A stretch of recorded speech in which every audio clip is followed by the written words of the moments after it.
लांब टर्न घ्यावा लागतो त्या गाडीला, त्याच्यामुळं ते डिवायडरपर्यंत गाडी पोहोचतीच. त्याच ठिकाणी त्यांनी रिक्षा आडवी लावली, त्याच्यामुळं हा वाद वाढला.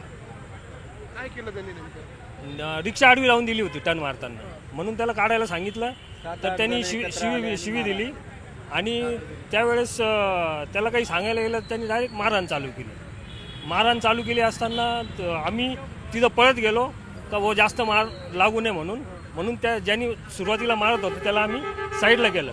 त्या ह्याच्यामध्ये त्याचा दुसरा साथी आला आणि त्यांनी त्या ड्रायव्हरला धरून त्याच्या 10-12 जणांसह त्याला साईडला घेऊन गेला. हो, मारहाण. काय घडलं होतं नेमकं? तिथं मी नव्हतो तिथं. आता मागणी काय आहे तुमची? कारवाई झाली पाहिजे त्यांच्यावर, कडक कारवाई झाली पाहिजे. आणि ते दरवेळेस तिथं दादागिरी करतात ते आमच्यावर. परिसर येतो नाशिक रोड स्टेशनचा.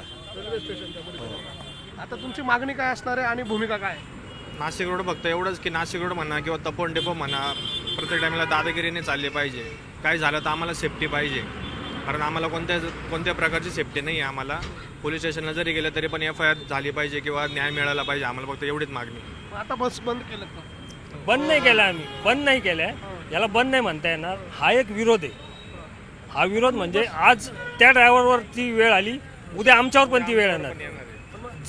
जर मार एखाद्या वेगळ्या ठिकाणी लागला आणि जर माणूस जीवानीशी गेला तर याचं काय परिणाम होऊ शकतं हे तुम्ही चांगलं जाणता. बस कुठे पाठवलं जातं? सगळं डेपोला पाठवलं? डेपोला पाठवल्या. का बरं पाठवलं? काय आता पुढे?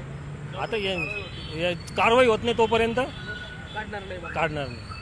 आपण बघतोय हे सिटी लिंकचे